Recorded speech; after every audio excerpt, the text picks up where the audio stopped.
আমি অত্যন্ত সৌভাগ্যবান যে শিক্ষামন্ত্রীর দায়িত্ব পেয়ে এখানে দুটি কথা বলার সুযোগ এসছে। আমি সেই ভাগ্যবান যিনি দেশমাতা বেগম খালেদা জিয়ার সাথে এই মন্ত্রণালয়ের প্রতিমন্ত্রী হিসাবে কাজ করার সুযোগ এসেছিল। আমি আবার শহীদ রাষ্ট্রপতি জিয়া রহমানের সময়ও আমি ফজলকালে ভিপি ছিলাম, সেই সময় ওনার সময় শিক্ষা ব্যবস্থার উন্নয়নের কাজ দেখতে পেয়েছি।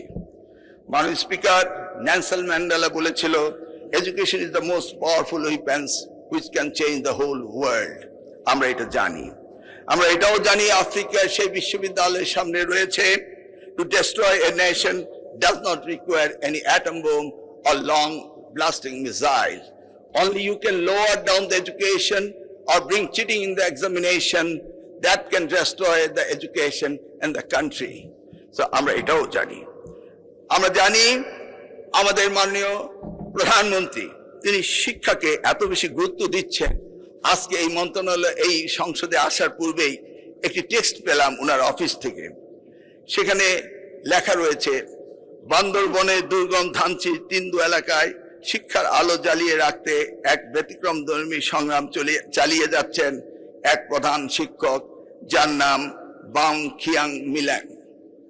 2020 সালে প্রতিষ্ঠিত তিন্দু নিম্ন মাধ্যমিক বিদ্যালয় বর্তমানে 56 জন শিক্ষার্থী থাকলেও অধিকাংশ পরিবার দরিদ্র হওয়ার কারণে রীতিমতো বেতন দিতে পারছে না শিক্ষক এবং কর্মচারীদের। এই সংকট মোকাবেলার জন্য সেই প্রধান শিক্ষক তিনি ইঞ্জিন চালিত একটি নৌকা চালান ধানচি, তিন্দু ও রোমাক্রি নদীপথে পর্যটক যাত্রীদের আহরণ করিয়ে সেখান থেকে আয় হয়েছিল তার মাত্র 40,000 টাকা। সেখান থেকে তিনি খরচ করেছেন 30,000 টাকা। এই দুর্গম স্কুলটি টিকিয়ে রাখার জন্য আবেদন জানিয়েছে মাননীয় প্রধানমন্ত্রী, তিনি আমাকে এটা পাঠিয়েছেন। মাননীয় স্পিকার, আপনার মাধ্যমে বলতে চাই, শিক্ষা মন্ত্রণালয়ের বাজেট এবার সর্বোচ্চ বাজেট তিনি দিয়েছেন, যা বাজেটের জিডিপি 2%, যা আমরা ইতিপূর্বে কখনো পাইনি। স্মরণ রয়েছে বিগত সরকারের সময় 1.39% পেয়েছিল, তার মধ্যে ছিল শুভঙ্করের ফাঁকি। আইসিটি মন্ত্রণালয় এবং রূপপুর বিদ্যুৎ কেন্দ্রের জন্য সেই বাজেট থেকে টাকা দেওয়া হয়েছিল। আমরা পেয়েছি 1,36,000 কোটি টাকা। সেই টাকা থেকে আমরা অবশ্য কিছু কিছু টাকা, প্রায় 13,000 টাকা বিভিন্ন মন্ত্রণালয়ের শিক্ষার খাতে দিয়ে থাকি। আমরা এই পার্বত্য চট্টগ্রাম বিষয়ক মন্ত্রণালয়কে 107.24 কোটি টাকা দিয়ে থাকি। আশা করি সেখান থেকে তারা এই টাকাটি খরচ করত, কিন্তু করেনি। দৃষ্টি পড়েছে আমাদের মাননীয় প্রধানমন্ত্রী। তিনি এমন একজন প্রধানমন্ত্রী, তিনি সবসময় শিক্ষাকে নিয়ে চিন্তা করেন এবং সেই জন্য শিক্ষায় আমরা সবচেয়ে বেশি বাজেট পেয়েছি। মাননীয় স্পিকার, ইতিমধ্যেই আপনারা জানতে পেরেছেন যে শিক্ষায় ব্যাপক পরিকল্পনা চলছে। এই শিক্ষা, আমি বাজেটের বিভিন্ন অংশ যদি বলতে চাই তাহলে অনেক সময় চলে যাবে, কিন্তু আমি এটাও জানি প্রত্যেকের প্রিয় বিষয় শিক্ষা। আশা করি কেউ অবজেকশন দিবেন না। দেখুন, ওয়ান টিচার ওয়ান ট্যাব, এই একটি নতুন অভিনব অধ্যায় শিক্ষা মন্ত্রণালয় দিতে যাচ্ছে। সেই ট্যাবের মাধ্যমে দিয়ে আমরা 25,000 মাল্টিমিডিয়া ক্লাসরুম তৈরি করব। সেই ক্লাসরুমে আমরা টিচাররা এই ট্যাবের মধ্য দিয়ে তারা ক্লাস লেসন হতে শুরু করে তাদের ছাত্রছাত্রীদের সকল বিষয়ে অবগত থাকবে এবং আমরা সেই ব্যবস্থাটি করতে যাচ্ছি।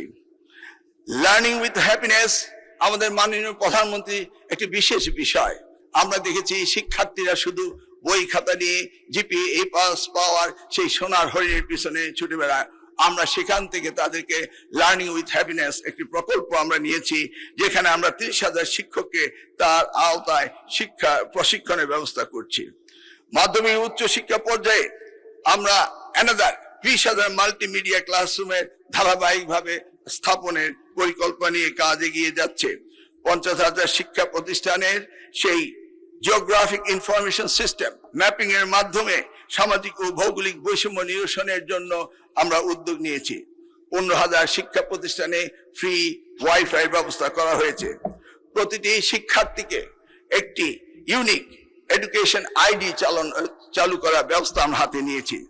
এই বিষয়ে আমি মাননীয় প্রধানমন্ত্রীর দৃষ্টি আকর্ষণ করে বলতে চাই, যে উন্নত বিশ্বে যেইভাবে সোশ্যাল সিকিউরিটি নাম্বার রয়েছে, জন্মের পর থেকে নিবন্ধন হয়, এই নিবন্ধনটি যদি করা হতো তাহলে 18 বছর উপরে যারা ভোটার আইডি এবং ব্যবসা বাণিজ্যের জন্য যে ন্যাশনাল আইডি ব্যবহার করে সেটি যদি জন্ম থেকে শুরু হতো তাহলে আমাদের স্কুল সিস্টেমে এই নতুন আইডিটি চালু করার কোনো প্রয়োজন হতো না।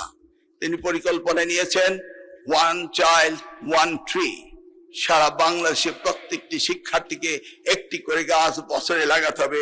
এই পরিকল্পনা হাতে নিয়ে ইতিমধ্যেই আমরা কাজ শুরু করেছি। আগামীকাল বিকেল 2টার সময় চিন্মৈত্রী সম্মেলন কেন্দ্রে এই স্টার্ট আপ ইনোভেশন শোকেসের উপর একটি অনুষ্ঠান হতে যাচ্ছে। এই অনুষ্ঠানটিতে আমি আপনার মাধ্যমে সকলকে দাওয়াত দিচ্ছি। আপনারা সেখানে গেলেই দেখতে পাবেন যে আমাদের দেশের এই শিক্ষার্থীদের কি ধরনের উদ্ভাবনা শক্তি রয়েছে সেই বিষয়টি। অলিম্পিয়াড, বিতর্ক, স্কাউট, বিএনসিসি, গার্লস গাইডকে তিনি অত্যন্ত গুরুত্ব দিয়েছেন এবং আগামী বছর থেকে সারা দেশে 24,000 করে বিএনসিসি তৈরি করার প্রস্তুতিও আমরা নিচ্ছি। ইতিমধ্যেই মাননীয় প্রধানমন্ত্রী একটি নির্দেশ পাঠিয়েছেন যে সেই স্কুলটিকে, ধানচির তিন্দু এলাকার সেই স্কুলটিকে যেন জাতীয়করণ করা হয়। আজকে মহান সংসদে তিনি এই স্লিপটি আমার কাছে পাঠিয়েছেন। মাননীয় স্পিকার, প্রিয় নেত্রী দেশমাতা বেগম খালেদা জিয়া প্রাথমিক স্তরে শিক্ষার বিনিময়ে খাদ্যের কর্মসূচি করেছিলেন, পরবর্তীতে টাকার বিনিময়ে শিক্ষার কর্মসূচি করেছিলেন।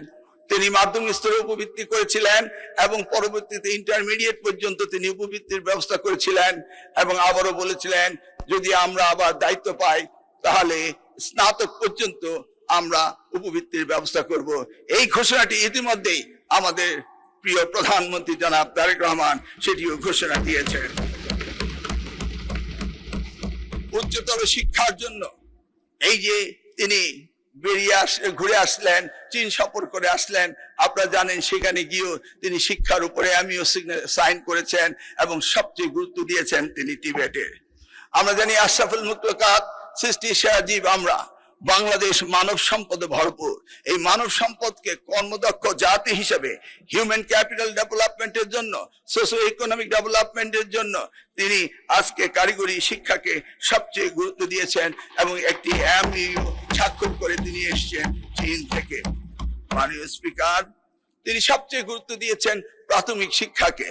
তিনি জানেন একটি প্রজন্মকে সুন্দরভাবে তৈরি করতে হবে, সেই জন্য তিনি বিনামূল্যে বই হতে শুরু করে ক্লাস 4-এ তাদেরকে এই sports culture, family values, religious values, ethics, morals, sports culture সবকিছুকে তিনি গুরুত্ব দিয়েছেন।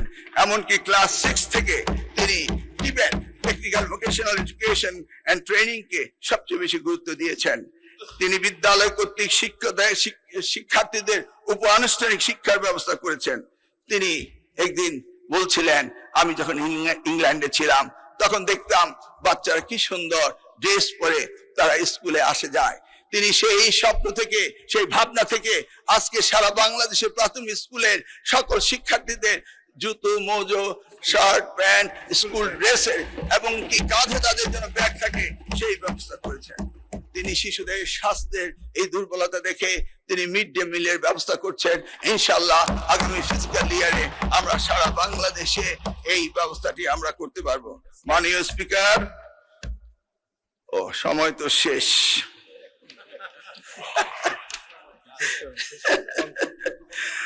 আর কি বল, কারিগরি মাদ্রাসা এডুকেশন, এই তো মে মাস, জুন মাস, দুই মাসের মাদ্রাসার শিক্ষকরা বেতন পায়নি। মাননীয় স্পিকার, বিগত সরকার এনটিআরসি থেকে প্রায় 17,000 শিক্ষক নিয়োগ দিয়েছিল মাদ্রাসায়। প্রতি মাসে আমাদের 501 কোটি টাকা লাগে, কিন্তু সেই টাকাটির ব্যবস্থা করা হয়নি বলে আমরা এই মাসে আমরা মাদ্রাসায় বেতন দিতে পারিনি। যদিও মাননীয় অর্থমন্ত্রী আমাকে তড়িৎ গতিতে 100 কোটি টাকার ব্যবস্থা করে দিয়েছেন এবং কথা দিয়েছেন জুলাই মাসে তিনি বাকি সব টাকা দিবেন। আমি মাননীয় অর্থমন্ত্রীকে ধন্যবাদ জানাই। মাননীয় স্পিকার, শিক্ষকদের জন্য কল্যাণ ট্রাস্ট ছিল, শিক্ষকদের জন্য অবসর ভাতা ছিল। 2022 সাল থেকে যে শিক্ষকরা রিটায়ারমেন্টে গিয়েছে তাদের কেউ আজ অবধি কোনো অবসর ভাতা কল্যাণ ট্রাস্ট পাচ্ছে না। এই জন্য আমি মাননীয় অর্থমন্ত্রীকে ধন্যবাদ জানাই।